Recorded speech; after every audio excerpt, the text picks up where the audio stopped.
ഈ സിനിമ 1.5 ലക്ഷം രൂപയ്ക്കാണ് പ്രൊഡക്ഷൻ മുഴുവൻ നടത്തിയെന്നാണ് പറയുന്നത്. ഇത് സ്റ്റുഡിയോ ഇല്ലാത്തൊരു വർക്കാണ്. പ്രൊഫഷണലി സിനിമയായിട്ട് ബന്ധപ്പെട്ട ആരും ഈ മൂവിയുടെ ഭാഗമല്ല. ഒരു ചെറിയ സിസ്റ്റത്തിലാണ് dubbing, colour grading, editing, sound designing അടക്കമുള്ള കംപ്ലീറ്റ് വർക്ക്. നിങ്ങൾ 1.5 ലക്ഷം ആദ്യമേ തന്നെ ബഡ്ജറ്റ് കുറഞ്ഞ ബഡ്ജറ്റ് ആയിരുന്നു പ്ലാൻ ഉണ്ടായിരുന്നത്. നിങ്ങൾ മലയാള സിനിമയെ നശിപ്പിക്കുമോ? ഒരു മഴയാണെങ്കിൽ പോലും മഴയ്ക്ക് വേണ്ടി നമ്മൾ വെയിറ്റ് ചെയ്തു. വെള്ളത്തിന് വണ്ടി കൊണ്ടുവന്ന് ടോസ് പിടിച്ചിട്ടുള്ള ഒരു സംഭവമില്ല. സിനിമ ചെയ്തുകൊണ്ടിരിക്കുന്ന ആൾക്കാരെ സംബന്ധിച്ചിടത്തോളം ഒരിക്കലും വിശ്വസിക്കാൻ പറ്റത്തില്ല. ലെൻസ് ഒക്കെ എന്ന് പറഞ്ഞു കഴിഞ്ഞാൽ സാധാരണ ഫോട്ടോഗ്രാഫിക് ലെൻസ് വെച്ചിട്ടാണ് ഷൂട്ട് ചെയ്തത്. ഇതിൻ്റെ അതൊരു മെയിൻ ഫോക്കസ് പോയിന്റ് ഇതാണ്, നമ്മൾ പ്രൂവ് ചെയ്യുക നമുക്ക് ചെയ്യാൻ പറ്റുമെന്നുള്ളത്. നമുക്ക് ഒരാളുണ്ടെങ്കിൽ സിനിമ മുഴുവൻ ചെയ്യാം. പിന്നെ നിങ്ങൾ എന്തുകൊണ്ടാണ് ഇങ്ങനെ ഈ ചവിട്ടി പിടിച്ചത്? മറ്റൊന്നല്ല, പിന്നെ ഞങ്ങൾക്ക് ആകപ്പാടെ ഇതിൽ വന്ന സങ്കടം, ഞങ്ങളെ നഷ്ടം എന്ന് പറയുന്നത് 3 പേരുടെ മരണം. ഇന്ന് പ്രിവ്യൂ കഴിഞ്ഞ സമയത്തും പോലും ഞാൻ പെട്ടെന്ന് വികാരഭരിതനായി. അവസരങ്ങൾ കിട്ടാതെ ബുദ്ധിമുട്ടിയ കുറച്ച് പേര് ഈ കൂട്ടത്തിലുണ്ട്. ഞാൻ 2014 മുതൽ സ്ക്രിപ്റ്റായിട്ട് എറണാകുളത്ത് ഇറങ്ങാൻ തുടങ്ങിയതാണ്. അവിടെ നിന്നാണ് ഒരു പാർക്ക് നമുക്ക് കിട്ടുന്നത്. എന്തുകൊണ്ട് എല്ലാം നമുക്ക് ചെയ്തുകൂടാ? എൻ വഴി തനി വഴി എന്ന സിനിമയിലെ ക്രൂ മെമ്പേഴ്സ് ആണ് എനിക്കൊപ്പം ഉള്ളത്. നമസ്കാരം. നമസ്കാരം. എന്റെ കൈക്ക് വേദന ഉള്ളതുകൊണ്ട് വന്നില്ല. വേദനയാണല്ലേ? ഞാനിപ്പോ വേദന മാറ്റിത്തരാം. ഒറ്റ മിനിറ്റ്. ഈ പ്രൊഡ്യൂസറാണ്, പേരെങ്ങനെ സാർ? എന്റെ പേര് ബെനൻ പീറ്റർ. ബെനൻ പീറ്റർ. ഈ 1.5 ലക്ഷം ആയതുകൊണ്ടാണോ പെട്ടെന്ന് വന്ന്? ഈ സിനിമ 1.5 ലക്ഷം രൂപയ്ക്കാണ് പ്രൊഡക്ഷൻ മുഴുവൻ നടത്തിയെന്നാണ് പറയുന്നത്. അതുകൊണ്ടാണ് ഇതിനകത്ത് ചാടി വീണത്? ഇല്ല, സത്യത്തിൽ അതല്ല. സത്യം കണക്ക് പറ, സത്യം പറ. 1.5 എന്ന് പറഞ്ഞാൽ ഞാൻ വിശ്വസിക്കത്തില്ല. അത് വിശ്വസിക്കണല്ലോ, അതല്ല ഞങ്ങൾ വിശ്വസിപ്പിക്കുക എന്നുള്ളതാണ് ഞങ്ങളുടെ ഒരു. അപ്പോൾ ഇത് മെയിനായിട്ട് ഉദ്ദേശിച്ചിരിക്കുന്നത് വെച്ചിട്ടുണ്ടെങ്കിൽ കുറച്ച് പേർക്ക് അഭിനയിക്കാൻ കഴിവുള്ള കുറച്ച് ആർട്ടിസ്റ്റിനെ നമ്മൾ പുറത്ത് കൊണ്ടുവരുന്നു. ഇതാണ് അങ്ങനെ പറഞ്ഞാൽ പോരെ? അത് എല്ലാവർക്കും അങ്ങനെയൊക്കെ തോന്നും. അതെ, അതുകൊണ്ടാണല്ലോ ഞാൻ പറഞ്ഞത്. എല്ലാവർക്കും അങ്ങനെ തോന്നും. പക്ഷെ ഞങ്ങൾ ചെയ്യേണ്ട ഒരു എന്താ പറഞ്ഞാൽ അവരുടെ എല്ലാം കോൺട്രിബ്യൂഷൻ ഉണ്ട്. അതായത് കോൺട്രിബ്യൂഷൻ മീൻസ് അവരുടെ കഴിവ്. അപ്പൊ അതാണ് ഞങ്ങൾ ഇതിനകത്ത് കൂടുതൽ ഫോക്കസ് ചെയ്തിരിക്കുന്നത്. സാറിന്റെ പേര്? ഞാൻ ഹസീബ് പൂനൂർ. ഈ സിനിമയിലെ അസോസിയേറ്റ് ഡയറക്ടറാണ്, അതേപോലെ മ്യൂസിക് ഡയറക്ടർ പ്ലസ് ലിറിക്സിസ്റ്റ് ആണ്. ഒറ്റ മിനിറ്റ്. ജെറിൻ, കണ്ണൂരാണ് സ്ഥലം. ഈ മൂവിയുടെ director, editor, cinematography, sound designing, dubbing, അതുപോലെ തന്നെയുള്ള പോസ്റ്റ് പ്രൊഡക്ഷൻ കംപ്ലീറ്റ് ചെയ്തിട്ടുള്ളത്. കൗണ്ടർ ഉണ്ട്. ഞാൻ വിന്നി ജെയിംസ്, സ്ക്രിപ്റ്റ് ഡയറക്ടറാണ്. അയ്യോ, ആദ്യമായിട്ട് ഒരാളെ ഒറ്റയ്ക്ക് പണിയെടുക്കുന്ന. അവർ 2 പേര്. അപ്പൊ സ്ക്രിപ്റ്റിന്റെ എവിടെയൊക്കെ എന്തെങ്കിലുമൊക്കെ കാണും. പേര് ബാബർഷ. ബാബർഷ. ആള് നമ്മുടെ ഇതില് ജോബിന് വേണ്ടി മരിച്ചുപോയ ഒരു സുഹൃത്തുണ്ട്, ജോബൻ ജേക്കബ്. പുള്ളിയുടെ ഉറ്റ ഫ്രണ്ട്, അതായത് ഇരുമയാണെങ്കിലും ഒരു മനസ്സാണെന്ന് പറഞ്ഞ് നടക്കുന്ന 2 പേരായിരുന്നു. അയാളുടെ ഫ്രണ്ടാണ്. നിങ്ങളുടെ സിനിമയിലെ ലീഡ് ക്യാരക്ടർ ചെയ്ത ഒരാളാണ്. ലാസ്റ്റ് 2 months ബിഫോർ മരിച്ചുപോയി. അപ്പോൾ അയാളുടെ ഒരു പ്രതിനിധിയായിട്ട് ആണ് അയാൾ വന്നിരിക്കുന്നത്, ബാബർഷ. ഇനി പ്രൊഡ്യൂസറോട് ഞാൻ കുറച്ച് ചോദിക്കട്ടെ. കാശിന്റെ കാര്യങ്ങളൊക്കെ, കള്ളക്കണക്ക് എഴുതിയ കാര്യങ്ങളൊക്കെ ചോദിക്കട്ടെ. പറ, എന്നോട് കുറച്ചും മുമ്പ് പറഞ്ഞായിരുന്നു. അല്ല, കള്ളക്കണക്ക് ഞാൻ എഴുതിയിട്ടില്ല. സംശയമുള്ള ഒരു ചോദിക്കുകയാണെങ്കിൽ നമ്മൾ അതൊന്നും വേണമെങ്കിൽ എവിടെയാണെന്നറിയോ ഇതിന്റെ മെയിൻ ഇന്റർവ്യൂ വേണ്ടോ? മെയിൻ കാര്യം എന്ന് വെച്ച് കഴിഞ്ഞാല്, നമ്മളിതൊരു സാധാരണ ഒരു മൂവി എന്ന് പറഞ്ഞാൽ തിയേറ്റർ മൂവി നമ്മൾ ഇതുവരെ കണ്ടിട്ടുള്ളത് ഒരു ഏതെങ്കിലും ഒരു സ്റ്റുഡിയോയിൽ എന്തെങ്കിലും ചെയ്തിട്ടുള്ള ഒരു വർക്കാണ്, അല്ലെങ്കിൽ പ്രൊഫഷണലി എന്തെങ്കിലും ഒരു DIY വർക്ക്, അങ്ങനത്തെ എന്തെങ്കിലുമൊക്കെ ചെയ്തിട്ടുള്ള ഒരു സിനിമയാണ് വരുന്നത്. ഇതെന്ന് പറഞ്ഞാല് ലൈറ്റിങ് DIY ആണ്. അത് തൊട്ട് ഇത് സ്റ്റുഡിയോ ഇല്ലാത്തൊരു വർക്കാണ്. ഡബിങ്ങിന് സ്റ്റുഡിയോ ഇല്ല.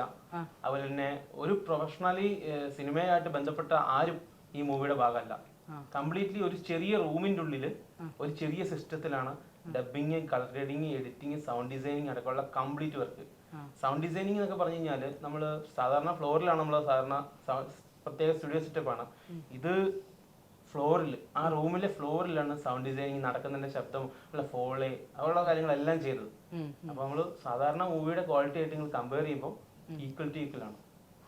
ക്വാളിറ്റി കോംപ്രമൈസ് ചെയ്തിട്ടില്ല. അല്ല, ക്വാളിറ്റി മൊത്തത്തില് ക്വാളിറ്റിയിൽ കോംപ്രമൈസ് ചെയ്യാതെ ഈക്വൽ ടു ഈക്വൽ ആയിട്ടുള്ള ഒരു പ്രൊഡക്ഷൻ ആണ് നമ്മൾ മുന്നോട്ട് വെക്കുന്നത്. നിങ്ങളുടെ ഒരു ന്യൂസ് ഞാൻ കണ്ടിരുന്നു, ഏകദേശം 30ഓളം അല്ലെ ആർട്ടിസ്റ്റുകളെ, അതായത് കോമഡി ഉത്സവത്തിലുള്ള ആളുകളെയാണ് നിങ്ങൾ ഇതിനകത്ത് തെരഞ്ഞെടുത്തത്.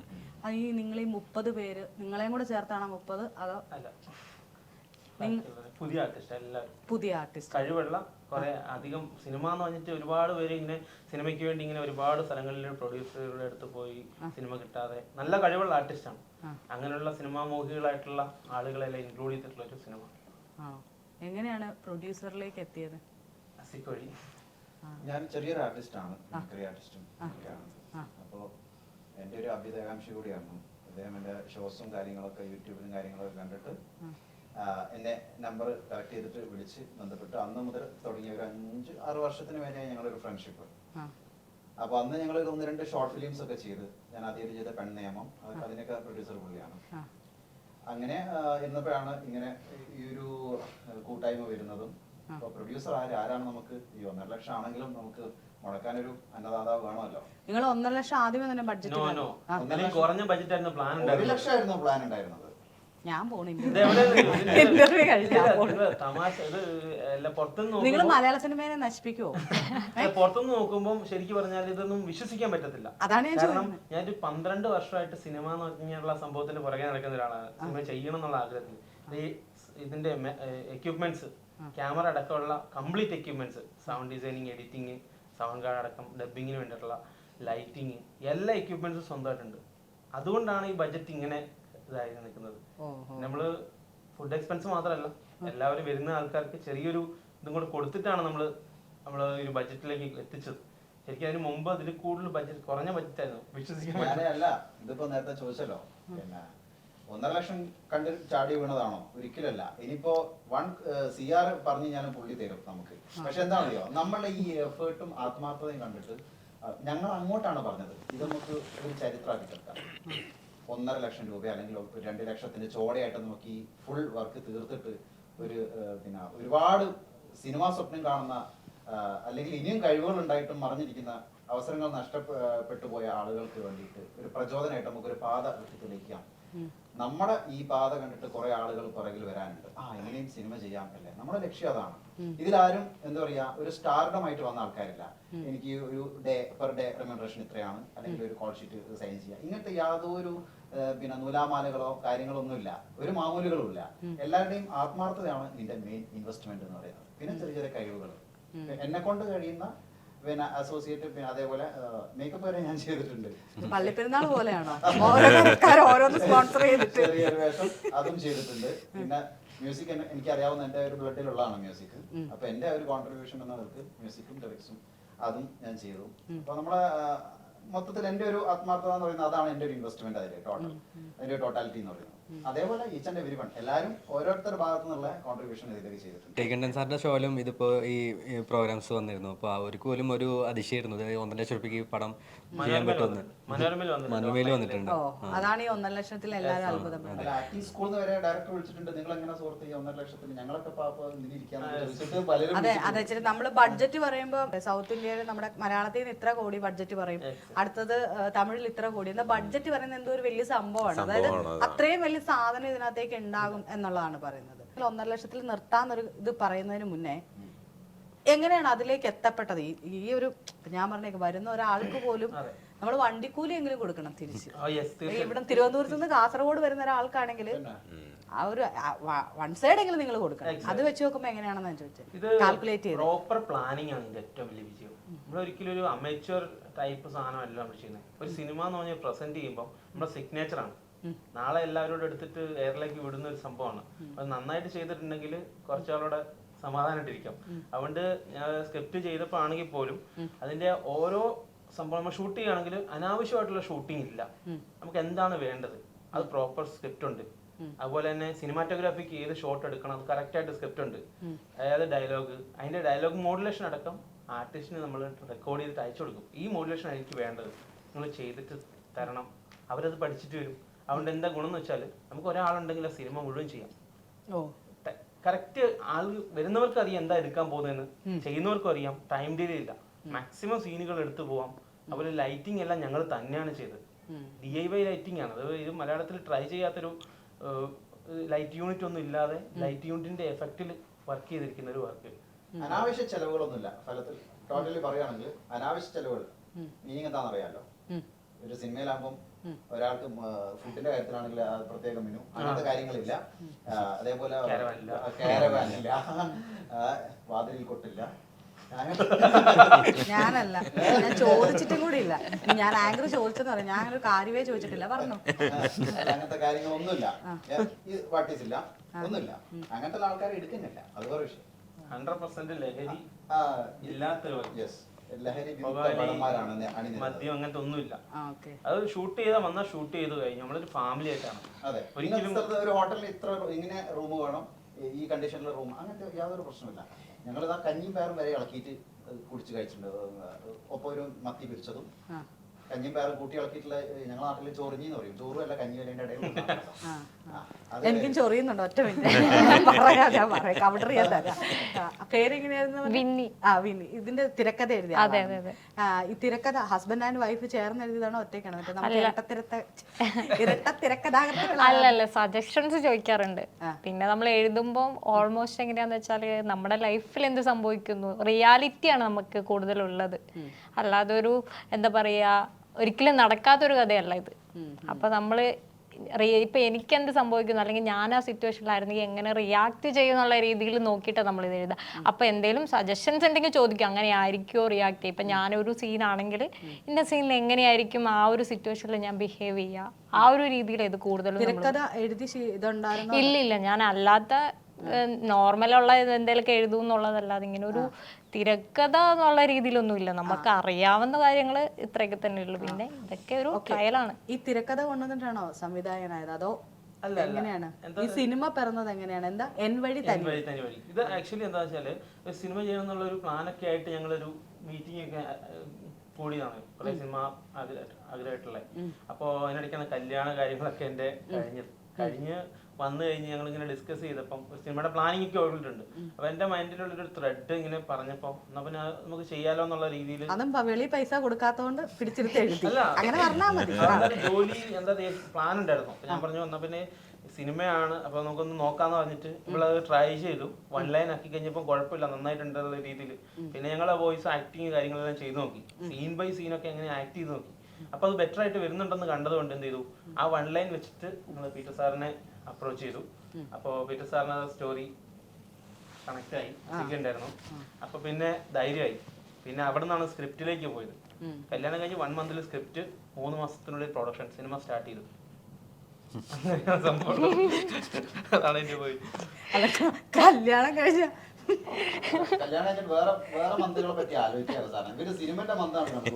അല്ല, ഞാൻ ഓണേറി പോകുന്ന ചോദ്യം ഒന്നും ഞാൻ ചോദിക്കരുത്, ചിരിക്കരുത്, എന്റെ മാനറിസം പോലും അങ്ങനെ ആവരുത്. അതുകൊണ്ട് നേരെ ഇരിക്കട്ടെ. നല്ല കാര്യം. സംവിധാനത്തിലേക്ക് എത്തുന്നതിന് മുമ്പ് നേരത്തെ വല്ല സംവിധാനം ചെയ്തിട്ടുണ്ടായിരുന്നു? ഒന്നും വലിയ കാര്യമായി ചെയ്തിട്ടില്ല. ചെറിയ ആൽബം, ചെറിയ വർക്ക്, അങ്ങനത്തെ സംഭവങ്ങളൊക്കെ ചെയ്തിട്ടുണ്ട്. പക്ഷെ എന്നാലും ഒരു 5 വർഷത്തിന്റെ ഗ്യാപ്പിലൊന്നും വേറൊന്നും ചെയ്തിട്ടില്ല. സിനിമ എന്ന് പറഞ്ഞിട്ടുള്ള ഒരു പ്ലാനിങ്ങിൽ എഡിറ്റിംഗ് അടക്കമുള്ള കാര്യങ്ങളിൽ അഡ്വാൻസ് ലെവലിലേക്ക് ഗ്രേഡിങ്, ഹോളിവുഡിന്റെ ഒരു ഇതില് കോഴ്സ് ചെയ്തു. എഡിറ്റിംഗ് അതുപോലുള്ള സംഭവങ്ങളൊക്കെ, സൗണ്ട് ഡിസൈനിങ്, ഫോളോ പോലുള്ള സംഭവങ്ങൾ പഠിച്ചു. ഗ്രേഡിങ് അങ്ങനത്തെ സംഭവങ്ങളെല്ലാം റൂട്ടാക്കിയിട്ടാണ് ഞാൻ ഫിലിം എന്ന് പറഞ്ഞിട്ടുള്ള ഒരു, കാരണം നമ്മൾ ഇതെല്ലാം എക്സ്പെൻസ് ആണ്. സൗണ്ട് ഡിസൈനിങ് ആയിക്കോട്ടെ, ഡോൾബി, ഇത് ഡോൾബി ഉള്ള വർക്കാണ്, സറൗണ്ട് മിക്സ് ഉള്ള വർക്കാണ്. ഡോൾബി ഒക്കെ ചെയ്യണമെങ്കിൽ 12 lakh പ്ലസ് വരും കോസ്റ്റ്. നല്ല രീതിയിൽ DI ചെയ്യണമെങ്കിൽ കളർ ഗ്രേഡ് ചെയ്യുന്നതിന് 2.5 ലക്ഷം രൂപയ്ക്ക് അടുത്ത് കോസ്റ്റ് വരും. അത് അത്ര ഞാൻ മിനിമം പറഞ്ഞ, ഏറ്റവും മിനിമം പറഞ്ഞാണ്. അപ്പൊ ഇതെല്ലാം കോസ്റ്റ് വരുന്നതാണ്. അപ്പൊ ഇതെല്ലാം നമുക്ക് ചെയ്യാനുള്ള കോൺഫിഡൻസ് ഉണ്ട്. അതുപോലെ തന്നെ നമുക്ക് അതിനകത്ത് കുറച്ചുകൂടെ അഡ്വാൻസ് ആയിട്ട് തിങ്ക് ചെയ്യാൻ പറ്റുന്നത് കൊണ്ട് ഈ സിനിമ ചെയ്തുകൊണ്ടിരിക്കുന്ന ആൾക്കാരെ സംബന്ധിച്ചിടത്തോളം ഒരിക്കലും വിശ്വസിക്കാൻ പറ്റത്തില്ല. കാരണം ലെൻസ് ഒക്കെ എന്ന് പറഞ്ഞു കഴിഞ്ഞാല് സാധാരണ ഫോട്ടോഗ്രാഫിക് ലെൻസ് വെച്ചിട്ടാണ് ഷൂട്ട് ചെയ്തത്. അവര് അരിയലക്സയിൽ 35,000-40,000 രൂപ വെച്ചിട്ടുള്ള സിനിമ ക്യാമറയിൽ ഷൂട്ട് ചെയ്ത് CP3 ലെൻസ് ഒക്കെ ഇട്ട് സെറ്റ് ചെയ്ത് ഔട്ട് എടുക്കുന്ന ആ ഒരു കളർ ഗ്രേഡ് ഞാൻ ഈ ഒരു ചെറിയ ലെൻസിൽ ഫോക്കസ് കറക്റ്റ് ചെയ്ത് പിടിച്ച് അതിന്റെ സീന് കറക്റ്റ് ആയിട്ട് എടുത്തിട്ട് ആ കളറുമായിട്ട് മാച്ച് ചെയ്ത് ഗ്രേഡ് ചെയ്തു. അപ്പൊ എന്താ ഗുണം എന്ന് വെച്ചാൽ ഈ 2 സിനിമയെ ഒരുമിച്ച് 2 സ്ക്രീനിലിട്ട് കാണുമ്പോൾ ഇത് തമ്മിൽ വേരിയേഷൻ എന്ന് പറഞ്ഞാൽ 0.5% ഡിഫറൻസ് പോലും ആ കളേഴ്സിൽ ഉണ്ടാവില്ല. ഇതിലൊന്നും ഒരു കോംപ്രമൈസ് ചെയ്തില്ല.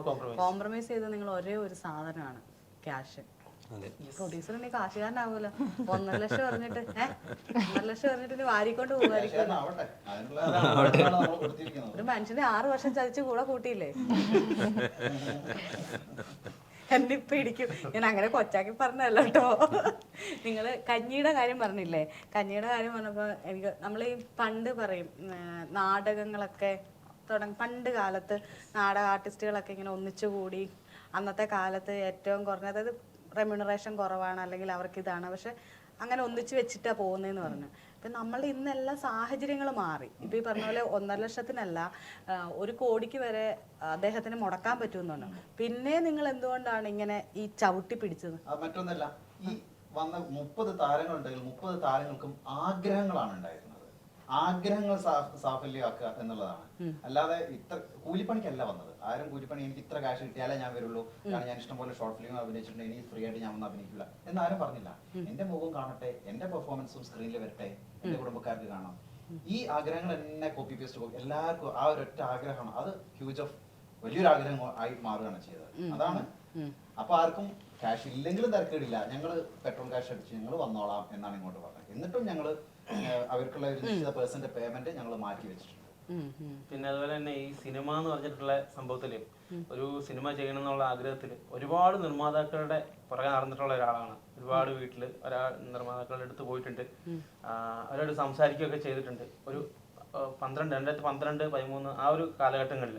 അത് കഴിഞ്ഞ് എനിക്ക് തോന്നി അവർക്കെല്ലാം കൊമേഴ്ഷ്യൽ മൂവി എന്നുള്ള ഒരു കൺസെപ്റ്റിലാണ്, അതായത് ആ ഒരു വലിയ കാസ്റ്റിലുള്ള പുതുമുഖങ്ങളെ വെച്ചുള്ള പടങ്ങളൊന്നും ചെയ്യാൻ ഒരു താല്പര്യമില്ല.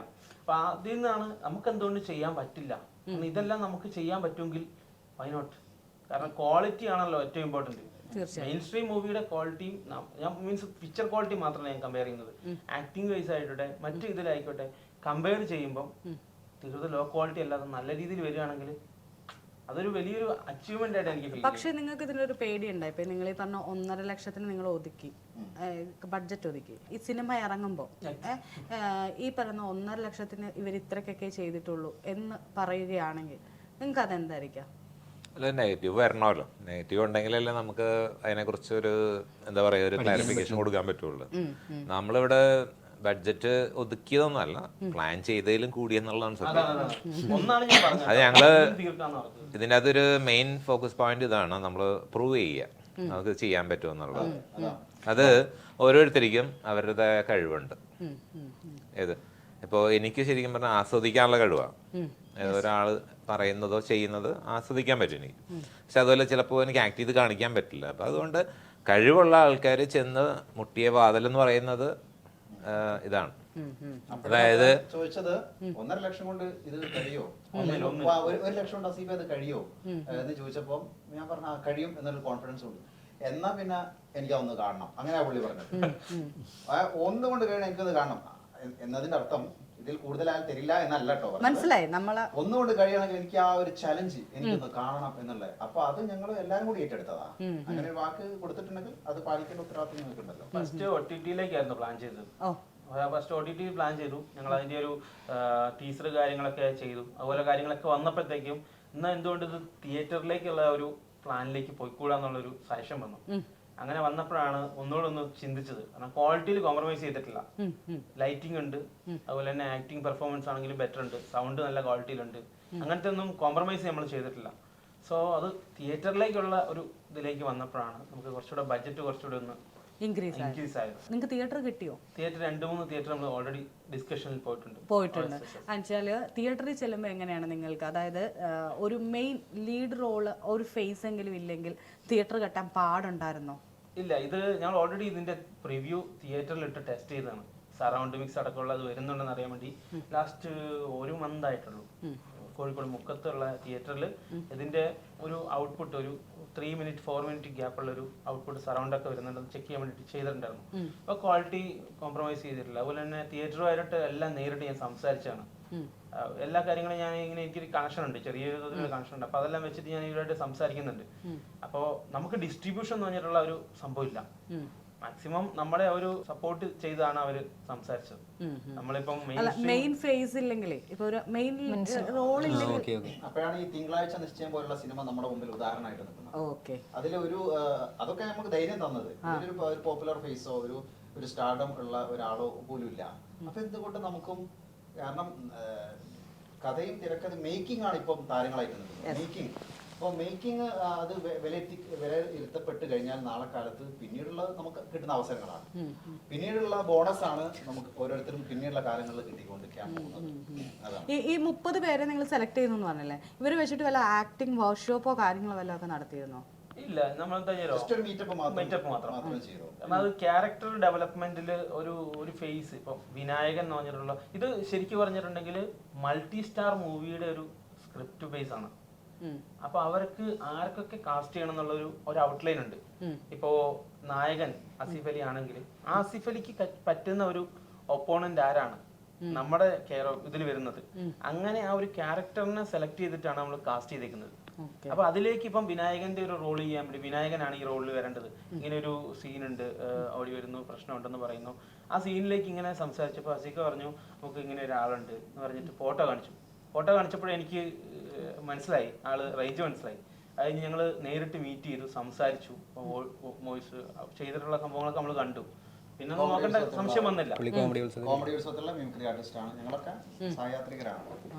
അങ്ങനെ ബിജുലാൽ നരിക്കുനി കോഴിക്കോടുള്ള, അങ്ങനെ ഓരോരുത്തരും തന്നെ ആഗ്രഹങ്ങളായിട്ട് വന്ന ആളുകളാണ്. അതുപോലെ തന്നെ ബിന്ദു പണിക്കർ, അതുപോലെ തന്നെ പുതുമുഖ നായികമാർ, അമ്മമാരായിട്ട് കഥാപാത്രം ചെയ്യുന്ന ആൾക്കാര്, അവർക്ക് പാരലൽ ആയിട്ട് ആരാണ് നമ്മൾ ലോ ബഡ്ജറ്റ് ആണെങ്കിൽ ചെയ്യാൻ പറ്റുക. അപ്പോ അതിൽ വന്നാല് ബിന്ദു ബാല പേരാമ്പ്രയിലാണ് പുള്ളിക്കാരി വന്നിട്ടുണ്ട്. അതുപോലെ ഓരോ ആർട്ടിസ്റ്റ് വലിയ കഥേനെ ചെറിയ ഫോർമാറ്റിൽ കൊണ്ടുവന്നിട്ട് കൊണ്ടുവരിക, അതിന്റെ ഒരു ലൈറ്റ് വേർഷൻ. ഇതൊന്നും ഡിസ്ട്രിക്ട് വിട്ടിട്ടുള്ള താരങ്ങളില്ല കേട്ടോ. എല്ലാം ജോബ് മാത്രമാണ് അയാളുടെ മാത്രമല്ല, ഞങ്ങളൊക്കെ ഫ്രണ്ടാണ്. അപ്പൊ കൂടുതൽ പറയാൻ അർഹത അയാൾക്കാണ്, ജോബിനെ പറ്റി സംസാരിക്കാനും ഒക്കെ ഉള്ള. അപ്പൊ അൺഫോർച്ചുനേറ്റ്ലി അയാള് ഇപ്പൊ നമ്മുടെ കൂടെ ഇല്ല എന്നുള്ളതാണ് ഏറ്റവും വലിയ. ഇന്ന് പ്രിവ്യൂ സമയത്തും പോലും ഞാൻ പെട്ടെന്ന് വികാരഭരിതനായി, എനിക്ക് കരച്ചിൽ വന്നു. പെർഫോമൻസ് കിട്ടും. ഞങ്ങൾക്ക് ഒരുപാട് പ്രതീക്ഷയുള്ള ഒരു ആർട്ടിസ്റ്റാണ്, ലീഡ് ആർട്ടിസ്റ്റാണ്. നായകനൊപ്പം തന്നെ നിൽക്കുന്ന ഒരു ലീഡ് ആർട്ടിസ്റ്റാണ്. അവൻ്റെ പെർഫോമൻസ് ഒക്കെ ഒരുപാട് എന്നെ വിളിക്കാത്തൊക്കെ ഉണ്ടായിരുന്നു. ഒരുപാട് കോൺഫിഡൻസ് ഉണ്ടായിരുന്നു ഫ്യൂച്ചറിലേക്ക്. ഇത് ഫസ്റ്റ് വർക്കാണ് പുള്ളിയുടെ എന്ന് പറയുമ്പോൾ എനിക്കും അധികം വിശ്വസിക്കാൻ പറ്റില്ല. കാരണം സിക്കാണ് ഫോട്ടോ ഫസ്റ്റ് എനിക്ക് കാണിച്ചത്, പുള്ളിയുടെ പെർഫോമൻസ് ഈ റീൽസ് ഒക്കെ കാണിച്ചു തന്നത്. ലാലേട്ടൻ്റെ വേറെ വേർഷൻ. അപ്പോൾ ലാലേട്ടൻ പറ്റി നമ്മൾ പറയുന്ന സമയത്ത് അങ്ങയുടെ സ്റ്റാർഡും വലിപ്പം അങ്ങേർക്ക് അറിയില്ല, ആനയുടെ വലിപ്പം ആനക്ക് അറിയില്ല എന്ന് പറയുന്ന പോലെ തന്നെ ആ ഒരു ഓറ പോസിറ്റിവിറ്റി ഈ ജോബൻ ജേക്കബ് നടന്നു വരുമ്പോൾ തന്നെ കൊച്ചുകുട്ടികൾ സിനിമാ നടനാണോ എന്ന് ചോദിച്ചു പോകും അറിയാതെ. പ്രത്യേക ലുക്ക് വൈസും എന്തുകൊണ്ടും പ്രത്യേക ഓറാണ്. ആ പുള്ളി എവിടെ കൂടിയാലും അവിടെ ആള് കൂടും. അങ്ങനത്തെ പ്രത്യേക ഒരു പുള്ളി എങ്ങനെയാണ് മരിച്ചത്? പുള്ളി ഒരു കഴിഞ്ഞ ഇപ്പോൾ 2 മാസം മുമ്പ് തന്നെ ഭയങ്കരമായിട്ട് നന്നായി ആസ്വദിക്കാൻ വേണ്ട. എവിടെ മഴ ഉണ്ടെങ്കിലും പുള്ളിക്ക് അത് ആസ്വദിക്കണം. വൈകിട്ട് 2 മണിക്ക് മഴ കൊള്ളാൻ വേണ്ടിയിട്ട് ടെറസിൻ്റെ മുകളിൽ കയറിയതാണ്. ഞങ്ങളൊപ്പം ജസ്റ്റ് കിടന്നായിരുന്നു. അങ്ങനെ കയറി മഴ കൊണ്ട് ആസ്വദിച്ചു. അങ്ങനെ എന്താ പറയുക, ഇത് സ്ലിപ്പായിട്ട് ജസ്റ്റ് ബിൽഡിങ്ങിൻ്റെ മുകളിൽ താഴത്ത് വീണു. പുള്ളി അന്നേരം ബിഗ് സ്ക്രീനിൽ കാണാൻ പുള്ളിയില്ല. പുള്ളിയുടെ ഭാഗം വളരെ ഭംഗിയായിട്ട് സക്സസ്ഫുൾ ആയിട്ട് കംപ്ലീറ്റ് ചെയ്തു. ഞങ്ങൾ ഇന്നിപ്പോൾ പ്രിവ്യൂ കണ്ടിട്ട് വരുന്ന ഇന്ന് പ്രിവ്യൂ ആയിരുന്നു. 2.5 വർഷമായി നമ്മൾ ഈ ഫിലിം സ്റ്റാർട്ട് ചെയ്തത്. 2.5 വർഷം കഴിഞ്ഞു. 2.5 വർഷം കഴിഞ്ഞു. ജസ്റ്റ് 2.5 വർഷം ഫുള്ളായിട്ട് നമ്മൾ ഇതിന്റെ, കാരണം ഇത് വേറെ പുറത്തുനിന്നുള്ള ഒരാൾ ഇതിനകത്ത് വർക്ക് ചെയ്യുന്നില്ല. ബാക്ക്ഗ്രൗണ്ട് സ്കോറിങ് മാത്രമാണ് നമ്മൾ പുറത്തുനിന്ന് ചെയ്യുന്നത്. ബാക്കിയുള്ളത് ഒരു സംഭവം എല്ലാം നമ്മൾ 1 by 1 ആയിട്ട് നമുക്ക് ചെയ്തു തീർക്കാൻ പറ്റുള്ളൂ. അപ്പൊ അതിന്റെ ടൈം കൊണ്ടാണ് മൊത്തത്തിലൊരു ഡിലേ വന്നത്. ഷൂട്ട് മാത്രമല്ലല്ലോ, കൊറോണയുടെ മുൻപ് പ്ലാൻ ചെയ്ത് തുടങ്ങിയ ഞങ്ങളത്. പക്ഷെ കൊറോണ വന്ന് അങ്ങനെ ഒന്ന് ഡിസ്റ്റർബ്ഡ് ആയി. പിന്നെ അത് കഴിഞ്ഞിട്ട് പിന്നെ ഞങ്ങൾ പ്ലാൻ ചെയ്തേക്കുന്ന ആർക്കും ഇതുകൊണ്ടൊരു ഡിസ്റ്റർബൻസ് ഉണ്ടാവരുത്. അതായത് എല്ലാവരും ജോലി ഇതിന് പോലീസുകാരനുണ്ട്, അതായത് ആക്ട് ചെയ്യുന്നുണ്ട്. അങ്ങനെ ഇപ്പൊ എല്ലാവരും തന്നെ ബിസി ആയിട്ടുള്ളവരാ. അപ്പൊ അവരുടെ സൗകര്യത്തിന് വേണ്ടിയിട്ട് ശനിയും അതായത് സാറ്റർഡേ സൺഡേയും ആണ് ഞങ്ങള് പ്ലാൻ ചെയ്യുന്നത്. അതുകൊണ്ടാണ് കുറച്ചും കൂടി ലെങ്തി ആയി പോയത്. ഞാൻ വർക്ക് ചെയ്തോണ്ടിരിക്കുന്നതാണ്. ഞാൻ കോഴിക്കോട് ജോഗറിൽ വർക്ക് ചെയ്യുന്നതാണ്. അപ്പോൾ ഓഫീസ് 8 മണിയാകുമ്പോഴത്തേക്ക് 7:30-8 മണിയാകുമ്പോൾ വരും. അത് കഴിഞ്ഞിട്ട് 9-10 മണിക്കുള്ളിൽ ഭക്ഷണം എല്ലാം കഴിഞ്ഞ് പിന്നെ ഒരു 2 മണി വരെ 2-2:30 വരെയൊക്കെ ഇരുന്നിട്ട് ആണ് ഇതിന്റെ പോസ്റ്റ് പ്രൊഡക്ഷൻ കംപ്ലീറ്റ്, സൗണ്ടിന്റെ വർക്ക്, സൗണ്ട് ഡിസൈനിങ്, അതുപോലെ തന്നെ മിക്സിങ് അടക്കമുള്ള കാര്യങ്ങൾ, എഡിറ്റിങ്, അങ്ങനെയുള്ള കാര്യങ്ങളെല്ലാം ചെയ്യുന്നത്. എഡിറ്റിംഗ് തന്നെ ഇതിൽ ചെയ്തിട്ടുണ്ട്. അപ്പോൾ പുറത്തുനിന്ന് ഒരാളെ വിളിച്ചിട്ടില്ല ഒന്നിനും. അതാണ് അതിന്റെ ഒരു പ്രസന്റ് ചെയ്യുമ്പോൾ നമ്മൾ ക്വാളിറ്റിയിൽ ഒരു സാധനം പ്രസന്റ് ചെയ്യാം. പിന്നെ ബഡ്ജറ്റിലാണെന്ന്. പിന്നെ ഇവരുടെ ഒരു ടീം സ്പിരിറ്റ് ആണ് എനിക്ക് മനസ്സിലായി. ഇവർ ഭാര്യയും ഭർത്താവാണെങ്കിലും ഇവരെന്താ നിശ്ചയിച്ചത് അത് അവരതിന് വേണ്ടിയിട്ട് എന്താണ് ഉറക്കം കളഞ്ഞതിന് വേണ്ടിയില്ല. പിന്നെ 2 പേരും കുത്തിയിരുന്ന് അതിന് മുകളിൽ നിന്ന് ഇരിക്കും. അതൊക്കെയാണ് ഇതിൻ്റെ എടുത്തു പറയാനുള്ള കാര്യം. ഞാൻ കളിയാക്കി ചോദിക്കുന്നു, ആ വ്യക്തിയെ കളിയാക്കുന്നൊന്നുമല്ല. 5 ലക്ഷത്തിന് ഈയിടെ അടുത്തിടെ സിനിമ പ്രഖ്യാപിച്ചിട്ടുണ്ടായിരുന്നില്ല. എന്നിട്ട് സിനിമ പ്രഖ്യാപിച്ചപ്പോൾ തന്നെ പുള്ളി പറയുന്നുണ്ട് 3 പാട്ട് കുളു മണാലിയിലാണ് ചെയ്യാനുള്ളതെന്ന് ഒക്കെ പറഞ്ഞിട്ടുണ്ടായിരുന്നു. അപ്പം അന്നും പുള്ളിയും വെല്ലുവിളിച്ച ഒരു കാര്യം, 5 ലക്ഷത്തിന് നിങ്ങൾക്കൊരു സിനിമ പിടിക്കാൻ പറ്റുമോ എന്ന് ചോദിക്കുന്നുണ്ട്. അവിടെയാണ് നിങ്ങൾ 5 ലക്ഷം അല്ല 1.5 ലക്ഷത്തിന്റെ ചെക്ക് വെച്ചേക്കുന്നത്. നമ്മളെല്ലാപ്പോഴും മഴയാണെങ്കിൽ പോലും മഴയ്ക്ക് വേണ്ടി നമ്മൾ വെയിറ്റ് ചെയ്തു. ആരും പിന്നെ വെള്ളത്തിന്റെ വണ്ടി കൊണ്ടുവന്ന് ടോസ് പിടിച്ചിട്ടുള്ള ഒരു സംഭവം ഇല്ല. മഴയ്ക്ക് നമ്മൾ വെയിറ്റ് ചെയ്തു, ഫ്രെയിം വെച്ചു, ഒറിജിനൽ മഴ അങ്ങ് വർഷിച്ചു. ഒരു റോഡ് ക്രോസ് ചെയ്യുന്ന നായകൻ ക്രോസ് ചെയ്യുന്ന സീൻ ഉണ്ടായിട്ട് പോലും ഒറിജിനൽ മഴയാണ് അതിൽ കാണാൻ സാധിക്കുക.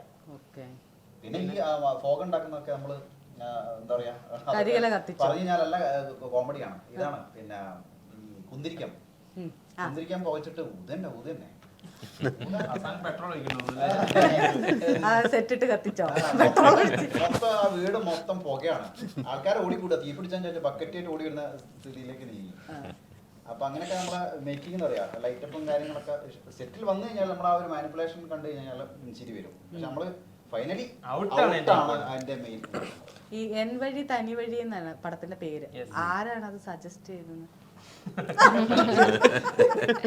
അത് എൻ വഴി 30 പേരുടെ വഴിയാണോ ഇനി തനിയായിട്ടുള്ള വഴിയാണോ എന്ന് അത് ഓരോരുത്തർക്കും പറയാം.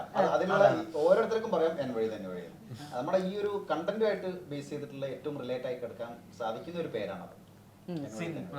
സിനിമയ്ക്കും ഇതൊരു പുതിയ വഴിയാണ്. എന്ന് വെച്ചാൽ മലയാളത്തിൽ ഇതുവരെ ട്രൈ ചെയ്യാത്തൊരു വേറൊരു വ്യത്യസ്തമായിട്ടുള്ളൊരു ഫോർമേഷൻ. അതുപോലെ തന്നെ എന്നെ സംബന്ധിച്ചിടത്തോളം ഓരോ ആർട്ടിസ്റ്റ് സംബന്ധിച്ച പുതിയൊരു വഴി തന്നെയാണ്. കഥയും അതുപോലെ തന്നെ കേട്ടോ. ഒരു അവസാനം അവിടുന്ന് ചേഞ്ച് കേക്കാൻ കൊതിയുണ്ട്. ഇപ്പൊ നമ്മളിപ്പോ കാണുമ്പോ നമ്മൾ 1.5 ലക്ഷം എന്ന് പറയുമ്പോ നമുക്കൊരു പുച്ഛഭാവമാണ് നമുക്കിപ്പോ കേൾക്കാം.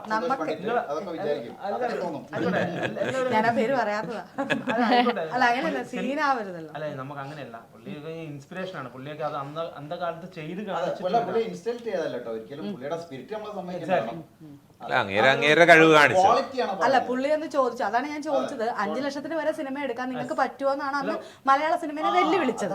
വിത്ത് ഓൾ റെസ്പെക്ട് ഞാൻ പറയാലോ, അതായത് പുള്ളിയോടുള്ള ഒരു റെസ്പെക്ട് കൊണ്ടാണ് പറയുന്നത്. പുള്ളി അന്ത കാലത്ത് അത് ചെയ്ത് കാണിച്ച ഒരാളാണ്. ഒരുപാട് റെസ്പെക്ട് ഉണ്ട് എനിക്ക് ആ പുള്ളിയോട് തന്നെ. അതുപോലെ തന്നെ നമ്മളിപ്പോ ഇത് ചെയ്യുന്നത് ഒരിക്കലും പുള്ളിയുടെ ഒരു, അതുപോലെ തന്നെ സമാന്തരമായിട്ട് സിനിമ ചെയ്യുന്നവരെ പൊളിക്കാനോ അങ്ങനത്തെ ഒരു ലക്ഷ്യത്തോടെ ഡയലോഗ് ഒക്കെ ഉണ്ട്, ആകാശത്തേക്ക് വെടിവെച്ച്. ഇല്ല ഇല്ല ഇല്ല, ഇതെല്ലാം റിയലിസമാണ്. റിയലിസം മൂവിയാണ്. ഒരിക്കലും അല്ല, റിയലിസത്തിനകത്തും അദ്ദേഹം അത് തന്നെ പറയുന്നുണ്ട്. എന്നെ ഒരുത്തിന് അടിക്കാൻ വരുമ്പോ ഞാൻ പോയി മറ്റേ ഇത് എടുക്കത്തില്ല, തട്ടെടുത്ത് കിടക്കുന്ന കവളക്കം എടുത്ത് അടിക്കോളൂ എന്ന് പറയുന്നുണ്ട്. ഇല്ല, ഈ റിയലിസത്തിന്റെ ഒരു നമ്മുടെ ലൈഫ് ലൈക്ക് ആയിട്ടുള്ള ഒരു വർക്ക് കണ്ടാൽ അങ്ങനെ ഉണ്ടാവും. എന്തായിരുന്നു ത്രെഡ്? എന്തായിരുന്നു? അല്ല, ജസ്റ്റ് ഒരു സംഭവ വികാസങ്ങളാണ്. എന്തെങ്കിലുമൊക്കെ പ്രതിസന്ധി ഉണ്ടാവുന്ന നായകൻ അവനത് ഓവർകം ചെയ്യാൻ വേണ്ടിയിട്ട് പുതിയൊരു വഴി കണ്ടെത്തുന്നു. ഇന്ന് വരെ ആരും സഞ്ചരിക്കാത്തൊരു വഴി കണ്ടെത്തുന്നു. ഒരുപക്ഷെ സിനിമകളിലെല്ലാം പറയുന്ന ഒരു ത്രെഡ് ഇങ്ങനെ തന്നെ ആയിരിക്കും, പക്ഷെ അത് എങ്ങനെ മേക്ക് ചെയ്തിരിക്കുന്നു എന്നുള്ള ഒരു ചില സിനിമകൾ നമ്മൾ തന്നെ ഇങ്ങനെ റിവ്യൂസ് പറയുമ്പോൾ പറയാറുണ്ട്, ഇത് നമ്മൾ സ്ഥിരം കണ്ടതാണ്, പഴയതാണ്, പഴയ, പക്ഷെ അതിന്റെ മേക്കിംഗ് അടിപൊളിയാണെന്നാണ് ചില സമയത്ത് പറയാറുണ്ട്. പക്ഷെ ഇത് ത്രെഡേ വ്യത്യാസമുണ്ട്. ഞാനിപ്പോ ഇതിപ്പോ ഓപ്പൺ ആയിട്ട് ത്രെഡ് പറഞ്ഞ പിന്നെ തിയേറ്ററിൽ പോയി ഞാൻ ചോദിച്ചത് തിയേറ്ററിലെ എക്സ്പീരിയൻസ് പറയരുത്, പോയില്ലേ. പിന്നെ ചോദ്യം പറഞ്ഞല്ലോ നിങ്ങളുടെ 12 വർഷം ഇതിനു വേണ്ടിട്ട് കാത്തിരുന്നിട്ട് നീ നിർബന്ധിച്ച അലിയുന്ന മനസ്സാണെങ്കിലേ നിർബന്ധിക്കാതിരുന്നു അതുകൊണ്ട് ചോദിച്ചതേ ഉള്ളൂ. നീ എങ്ങനെ എല്ലാവർക്കും ഒരു വിശ്വാസം ഉണ്ടായിരുന്നു. നമ്മളത് ഫസ്റ്റ് മീറ്റിംഗിൽ തന്നെ ഇങ്ങനെയാണ് ഇതിന്റെ സിറ്റുവേഷൻ കാര്യങ്ങളൊക്കെ പറഞ്ഞു. സ്ക്രിപ്റ്റിൽ ഒരു വിശ്വാസം ഉണ്ടായിരുന്നു. അതുപോലെ തന്നെ ആക്ട് ചെയ്ത് തുടങ്ങിയപ്പോഴാണ് ശരിയായിട്ടുള്ള ഇത് വന്നത്. പിന്നീട് നമ്മൾ പറയാതെ അവരവരുടെ ഡെഡിക്കേഷൻ ഇതിനകത്തേക്ക് ഇട്ട് ഇൻവോൾവ് ആയി. ഇതില് ഗ്ലിസറിൻ പോലും ഞങ്ങൾ വാങ്ങിയിട്ടില്ല. ഈ ടൈഗർ വാം വരട്ട ഇവിടെ കരിയാ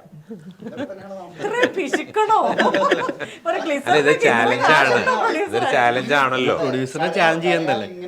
ഞാനൊരു കാര്യം പറയട്ടെ, അമൃതാഞ്ജം വെച്ച് കണ്ണ് പൊള്ളിച്ച് കണ്ണടിച്ചു പോകുന്നതിലും ഈ 1.5 ലക്ഷത്തിൽ അന്ന് കണ്ണിന് പോലും ശരിയാവത്തില്ലല്ലോ. അതിന് കൈന്റെ അകലം വരെ കൈക്കറിയാന്നുള്ളതാണ്, എവിടെ തൊടണം എന്നുള്ള കൈക്കറിയാം.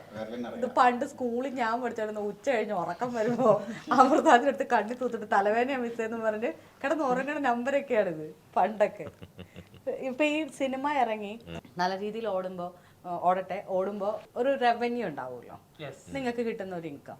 അത് നിങ്ങൾ എങ്ങനെയായിരിക്കാം ഇതിൽ ഓൾറെഡി പ്ലാൻ ചെയ്ത് ഞങ്ങൾ ഓൾറെഡി ഒരു എഗ്രിമെന്റ് ഉണ്ട്. ഇതിന്റെ ബഡ്ജറ്റ് ഇത്രയാണ്, മുടക്കിയ പൈസ ഇത്രയാണെന്നുള്ള ഓൾറെഡി ഉണ്ട്. അതുകൊണ്ടാണ് ബഡ്ജറ്റ് അടക്കം നമ്മൾ ഡിസ്ക്ലോസ് ചെയ്തത്. ഇതൊരിക്കലും ഒരു ട്രാൻസ്പെറന്റ് അല്ലാത്ത കേസല്ല. ഇതിന് എഗ്രിമെന്റ് ഉണ്ട്, കാര്യങ്ങളുണ്ട്. അപ്പൊ ഇതിലൊരു വിഹിതം ഇതിനോടൊപ്പം നിന്ന് ആളുകൾക്കുള്ളതാണ്. എന്നുവെച്ചാൽ ഇതിൽ അഭിനയിച്ച ആളുകൾക്ക് നമ്മൾ കാര്യമായ രീതിയിൽ വലിയൊരു എമൗണ്ട് നമ്മൾ പേ ചെയ്തിട്ടില്ല. അപ്പം ഇതിന്റെ വിജയം അവർക്കൂടെ അവകാശപ്പെട്ടാണ്. അങ്ങനെ കൂടെ മാറി ചിന്തിക്കട്ടെ. കാരണം വെച്ചാൽ നമ്മളൊരു സിനിമ എന്ന് പറഞ്ഞു കഴിഞ്ഞാൽ ഒരു ആർട്ടിസ്റ്റ് വന്നു, അവൻ 5 കോടി കൊടുത്തു, അവൻ വാങ്ങിപ്പോയി, പിന്നെ അവനെ പ്രൊമോഷൻ വിളിച്ചപ്പോഴും കിട്ടില്ല. അപ്പൊ നമ്മളിപ്പോ ഒരു അതിന്റെ ഒരു 5-1 അല്ലെ ഹാഫാണ് കൊടുക്കുന്നെങ്കിൽ, അല്ലെ ഒരു 75% ആണ് കൊടുക്കുന്നെങ്കിൽ, ഇത് കഴിഞ്ഞിട്ട് ഇത് പ്രോഫിറ്റ് ആകുവാണെങ്കിൽ ബാക്കി എമൗണ്ട് കുറച്ചുകൂടെ കൂടുതൽ കൊടുക്കാലോ. അവർക്ക് എന്ത് കിട്ടിയാലും ബോണസാണ്. അവർ ചെയ്തത് വെച്ച് അവർക്ക് ഫസ്റ്റ് ഓഫ് ഓൾ ഫെയിമാണ്. അവരുടെ എല്ലാം എൻവഴി തനിവഴി എന്ന് പറഞ്ഞാൽ സിനിമയിൽ അഭിനേതാവാണെന്നുള്ള ഐഡന്റിറ്റിയാണ് ഇൻഡസ്ട്രിയിലേക്ക് എത്തിക്കുന്നത്. ക്വാളിറ്റിയിൽ ഒരുപാട് പേരുടെ ആക്ടിങ്ങിൽ കോൺഫിഡന്റ് ആണ്. അവരെല്ലാം ഇനിയുള്ള വലിയ സിനിമകളിൽ വരും. അവസരങ്ങള് കിട്ടാതെ ബുദ്ധിമുട്ടിയ കുറച്ച് പേര് ഈ കൂട്ടത്തിലുണ്ട്. ഏറ്റവും വലിയ ഉദാഹരണമാണ് ജോബൻ. ഈ ഞാനൊക്കെ തന്നെ ഞാൻ 2014 മുതൽ സ്ക്രിപ്റ്റ് ആയിട്ട് എറണാകുളത്തും കറങ്ങാൻ തുടങ്ങിയതാണ്. പല സ്ഥലത്തുനിന്ന് പുച്ഛങ്ങൾ. ഇപ്പൊ ജോബന വരെ 8 മണിക്കൂറോളം നിർത്തിച്ചിട്ട്, ഒരു പേര് പറയുന്നില്ല, ഒരു വലിയൊരു പ്രൊഡക്ഷൻ കൺട്രോളറാണ്, സിനിമയിലുള്ള തലപ്പത്തുള്ള ആളാണ്. അപ്പോൾ ഈ 8-9 മണിക്കൂർ നിർത്തിച്ചിട്ട് ശരി ആ നമ്പർ ഇയാളുടെ അടുത്ത് കൊടുത്ത് പോയിക്കോളൂ കേട്ടോ എന്ന് പറഞ്ഞു വിട്ടു. നമ്പർ കൊടുക്കാനാണെങ്കിൽ ആദ്യം കൊടുത്ത് വിടാല്ല. എൻ്റെ ആണെങ്കിൽ പോലും നിങ്ങൾ ഉദ്ദേശിക്കുന്ന സ്ക്രിപ്റ്റിൽ ആരാണ് നായകൻ, ഓക്കെ അയാളുടെ ഡേറ്റ് ഉണ്ടോ എന്നൊക്കെ ചോദിക്കുമ്പോൾ നമ്മളങ്ങ് ഉൾവലിയാണ്, നമ്മൾ ഒന്നും അല്ലാത്ത അവസ്ഥയിലേക്ക് നീങ്ങണം. അവിടെ നിന്നാണ് ഒരു സ്പാർക്ക് നമുക്ക് കിട്ടുന്നത്. എന്തുകൊണ്ട് എല്ലാം നമുക്ക് ചെയ്തുകൂടാ? കഥ നായകനാണെങ്കിൽ അല്ലെങ്കിൽ മേക്കിംഗ് ആണ് ഇപ്പം എല്ലാവരും ശ്രദ്ധിക്കുന്നതെങ്കിൽ നമുക്ക് അങ്ങനെ ഒരു സാധനം മേക്ക് ചെയ്ത് വെക്കണം. അതിൽ ഒരു പക്ഷേ മോഡൽ ഉണ്ടാവില്ല, കോടികൾ ഉണ്ടാവില്ല, കോടികളുടെ ക്ലബ്ബ് ഉണ്ടാവില്ല, ഒന്നും ഉണ്ടാവില്ല. നമ്മളൊരു സാധനം നാളെ നമ്മളെ പാത പിന്തുടർന്ന് വരുന്ന ഒരു പറ്റം ആൾക്കാരുണ്ട്, സിനിമാ മോഹികളുണ്ട്, ജോബനെ പോലെയുള്ള. ഇതേ കാര്യം പറഞ്ഞപ്പോൾ ഓർത്തത് അമർ അക്ബർ അന്തോണി ചെയ്ത വിഷ്ണു ഉണ്ണികൃഷ്ണൻ അവരുടെ ഇതിലാണ് എഴുതുന്നത്. നാദർഷ അവരുടെ ആ സ്റ്റോറി മേടിക്കുക ചെയ്തത്, എന്നിട്ട് മറ്റവരെ വെച്ച് ചെയ്യുക ചെയ്യുന്നത്. ഈ സ്റ്റോറി വേറെ ആരെങ്കിലും കാണിച്ചിരുന്നോ? ഇതുപോലെ ആരെങ്കിലുമൊക്കെ ഞങ്ങൾ ചെയ്യാം, ഇന്ന നായകന്മാരെ വെക്കാം എന്ന് അങ്ങനെ ആരെങ്കിലും അപ്രോച്ച് ചെയ്തിരുന്നോ? ഇല്ല. ഇതെന്താ സംഭവം എന്ന് വെച്ചാൽ, ഇതിനു മുമ്പ് ഞാൻ ഒരുപാട് നിർമ്മാതാക്കളുടെ പുറകെ പോയിട്ടുള്ള എക്സ്പീരിയൻസ് ഉണ്ട്. അപ്പൊ ആ ഒരു എക്സ്പീരിയൻസ് വെച്ചിട്ടാണ് അങ്ങനെ ഒരു സിനിമ ഇനി ഞാൻ ഒരുത്തൻ്റെ പുറകെ നടക്കില്ല.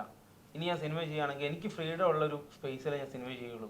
ഇത് ഫസ്റ്റ് മൂവിയാണ്. അപ്പം നമ്മുടെ ടാലന്റ് എന്താണെന്നുള്ളത് പ്രസന്റ് ചെയ്യുന്നതാണ് ഫസ്റ്റ് കാര്യം. അത് ചെയ്തിട്ട് പിന്നെ 30 കോടിക്ക് 50 കോടിക്ക് വരട്ടെ, അപ്പോൾ അത് ഓക്കെ. ഇപ്പം നമ്മൾ നമ്മുടെ ചെറിയ ലിമിറ്റേഷനിൽ നമ്മൾ എന്താണ് പ്രസന്റ് ചെയ്യുന്നത്, അവിടെ നമ്മളെ കഴിവ് കാണിച്ചാലേ നമുക്കത് മുന്നോട്ടുള്ള ഒരു ലൈഫായിട്ട് മാറുള്ളൂ. 1.5 ലക്ഷം എന്ന് പറഞ്ഞു. ഇതിൽ നിങ്ങൾക്ക് എവിടെയെങ്കിലും ഒരു എതിർപ്പൊക്കെ വന്നിട്ടുണ്ടോ? കാരണം ഇതൊരു സിനിമ വലിയൊരു വ്യവസായമാണ്. വ്യവസായത്തിൽ നിങ്ങൾ 1.5 ലക്ഷം രൂപയ്ക്ക് അത് പുച്ഛം മാത്രമല്ല, ഒരു വട്ടിപ്പലിശക്കാരൻ്റെ എന്ന് ചോദിച്ചാൽ പോലും ഒരു കുറഞ്ഞ 5 ലക്ഷം മേടിക്കുന്ന നാടാണ് ഇവിടെ പലിശയ്ക്ക്. അപ്പോൾ 1.5 ലക്ഷത്തിൽ നിങ്ങൾ ഈ പറഞ്ഞ പോലെ ചെയ്തപ്പോൾ നിങ്ങൾക്കൊരു ത്രെട്ടോ അല്ലെങ്കിൽ നിങ്ങൾ ഇപ്പം നമ്മളൊരു ഡയലോഗ് ഉണ്ട് ഫേമസ്, എന്താണ് ഈ കൊച്ചു കേരളത്തിൽ നടക്കുന്നത്, എന്താണ് ഈ സിനിമാ ലോകത്ത് നടക്കുന്നത് എന്നുള്ളൊരു സാധനം വന്നിരുന്നു. ഞാനിപ്പോൾ പറഞ്ഞത്, ഞാനിങ്ങനെ ഒരു സ്ക്രിപ്റ്റ് ഇത് സംഭവം അസോസിയേറ്റ് ചെയ്യുന്ന ഒരാളോട് പറഞ്ഞ സമയത്ത്, നിനക്കിപ്പോൾ എന്താ വർക്ക്? ഞാൻ ഗ്രാഫിക് ഡിസൈനറാണ്, ഫ്ലക്സിൽ വർക്ക് ചെയ്യുന്നുണ്ട്, അത് ചെയ്യണം, വേറെ ഒന്നും ചിന്തിക്കില്ല, നീ ആ ജോലിക്ക് പോയാൽ മതി, അല്ലാണ്ട് ഇതൊന്നും നടക്കാൻ പോകുന്നില്ല. ആ ഡയലോഗ് കേട്ടിട്ടുണ്ട്. ഇതൊക്കെ നമ്മളെ ഇൻസൾട്ട് ആണ് ഇവരുടെ ഏറ്റവും വലിയ ഇൻവെസ്റ്റ്മെന്റ്. അതാണ് സത്യം. അത് നമ്മളെ വാശി ഉണ്ടാക്കും, ഉള്ളിലുള്ള ക്രിയേറ്റിവിറ്റികൾ ബഹിർഗമിക്കുക ആ സമയത്ത്. അതാണ് അങ്ങനെയാണ്. അപ്പൊ നിങ്ങൾക്ക് എവിടെന്നെങ്കിലും ഇങ്ങനെ വന്നിരുന്നു ഇങ്ങനെ പ്രൊഡക്ഷൻ? ഇത് നിങ്ങൾ ഒന്നിലും അംഗമല്ല. അപ്പൊ അങ്ങനെയുള്ള സമയത്ത് നിങ്ങൾക്ക് തിയേറ്റർ കിട്ടാനും ഇങ്ങനെയുള്ള ഒരു സീനും ഈ പറഞ്ഞതുപോലെ എന്തെങ്കിലുമൊക്കെ സീൻ ഉണ്ടായിട്ടുണ്ടോ? പ്രതിസന്ധികളുണ്ട്, പക്ഷെ പ്രതിസന്ധികളെല്ലാം നമ്മൾ റൂട്ട് ചെയ്തിട്ടുണ്ട്. അതിൻ്റെതായിട്ടുള്ള ആളുകളായിട്ടുള്ള കണക്ഷൻ ഉണ്ട്. ആ ഒരു ബുദ്ധിമുട്ട് വരത്തില്ല. അതുപോലെ സപ്പോർട്ടും കിട്ടിയിട്ടുണ്ട് കേട്ടോ. ഞങ്ങൾക്ക് ഒരുപാട് സപ്പോർട്ട് കിട്ടിയിട്ടുണ്ട്. കാരണം നമ്മുടെ മൂവി റിലീസ് ചെയ്യുന്ന പോസ്റ്ററൊക്കെ ഞങ്ങൾ റിലീസ് ചെയ്യാൻ വേണ്ടിയിട്ട് പ്ലാൻ ചെയ്തിട്ടുണ്ടായിരുന്നു, മൂവിയുടെ പോസ്റ്റർ. ആ സമയത്ത് ഒരുപാട് ആക്ടേഴ്സ് ഒക്കെ നമ്മളെ ഹെൽപ്പ് ചെയ്തിട്ടുണ്ട്. ഇപ്പം കലാഭവൻ ഷാജോനെ പോലുള്ള അദ്ദേഹത്തെ പോലുള്ളവർ, ഗിന്നിസ് ബക്രുവിനെ പോലുള്ള VM വിനു സർ, അങ്ങനെയുള്ളവർ ഒരുപാട് പേര് നമ്മളെ സപ്പോർട്ട് ചെയ്തിട്ടുണ്ട്. അങ്ങനെ കുറച്ചധികം പേര് നമ്മളെ സപ്പോർട്ട് ചെയ്തിട്ടുണ്ട്. അങ്ങനെ സപ്പോർട്ട് ചെയ്തവരും ഉണ്ട് കേട്ടോ. പിന്നെ ഇതിന്റെ ക്വാളിറ്റി, അതായത് ഇങ്ങനെ ഒരു ബജറ്റ് ആണ് സിനിമ എന്ന് പറയുമ്പോൾ ഏറ്റവും ആദ്യം ചോദിക്കുന്നത് ഇതിന്റെ ക്വാളിറ്റി എന്താണെന്നുള്ളതാണ്. അപ്പൊ ഒരു ഓക്കെ ഞങ്ങൾക്ക് ടീച്ചർ ഒന്ന് കാണാൻ പറ്റുമോ, ടീച്ചറൊക്കെ അയച്ചു കൊടുത്ത് അത് ഓക്കെ ആയിട്ടാണ് ഇവരെല്ലാം വരുന്നത് കേട്ടോ. അല്ലാതെ നമ്മൾ ഒരിക്കലും വാക്കാൽ ഇങ്ങനെയാണ് ബജറ്റ് ഇന്നത് പറഞ്ഞിട്ടൊന്നല്ല. അതിലാണ് ഷാജോൻ ചേട്ടനാണെങ്കിൽ പോലും എന്നോട് ചോദിച്ചിട്ടു, ഞാൻ പിന്നെ അസോസിയേഷനിലെ മെമ്പറാണ് ഞാൻ, മാലി മിമിക്രി അസോസിയേഷൻ. അപ്പോൾ എന്നോട് ചോദിച്ചു, മോനെ അതിന് ക്വാളിറ്റി ഒക്കെ ഉണ്ടോ? ഞാൻ പറഞ്ഞു, സാറേ ചേട്ടാ ഞാൻ അയച്ചു തരാം, ഒരു ചെറിയ ഡോക്യുമെന്റ് ഫയൽ അയച്ചു തരാം, ജസ്റ്റ് ഒന്ന് ചെക്ക് ചെയ്തിട്ട് നോക്കാം. ചെക്ക് ചെയ്തപ്പോൾ ഓക്കെ. ഈ പടം 2-3 വർഷമൊക്കെ ആയിട്ടല്ലേ എടുക്കുന്നത്. അപ്പോൾ ഇതിലെ ആർട്ടിസ്റ്റുകൾക്ക് ചില മാറ്റങ്ങൾ വരുമല്ലോ. എല്ലാവരും ഒരേപോലെ നിൽക്കില്ല. ചിലപ്പോൾ അന്നുണ്ടാകുന്ന മുഖഭാവങ്ങളെല്ലാം ചിലപ്പോൾ വ്യത്യാസം, മാറ്റങ്ങളും സ്വാഭാവികമല്ലേ. കണ്ടിന്യൂറ്റിക്ക് ഭയങ്കര പ്രശ്നം എന്താണ് ഇമ്പോർട്ടൻസ്. ദൈവാനുഗ്രഹം എന്ന് പറയാലോ. ഇത് ത്രൂ ഔട്ട് 2 hour ജേണി ഉള്ള ഒരു മൂവിയാണ്. 2 hour ആണ്. ഇതിന്റെ പല ഷോട്ടുകളും 3 മാസത്തെ ഗ്യാപ്പിലേക്ക് എടുത്ത ഷോട്ടുകളുണ്ട്.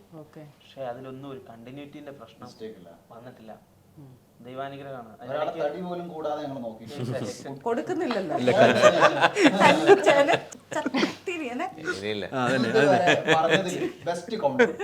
അല്ല, ചത്തിരി കൊടുത്ത് ഇരുത്തിയേക്കുമല്ലേ, കഞ്ഞിയും അല്ല ചോറും അല്ലാത്ത. ഞങ്ങൾ ആദ്യമേ പറഞ്ഞിട്ടുണ്ട് നിങ്ങൾ ഭാരം ഒന്നും കൂട്ടരുത്. അവര് നോക്കുമ്പോ നമുക്ക് ഭാരം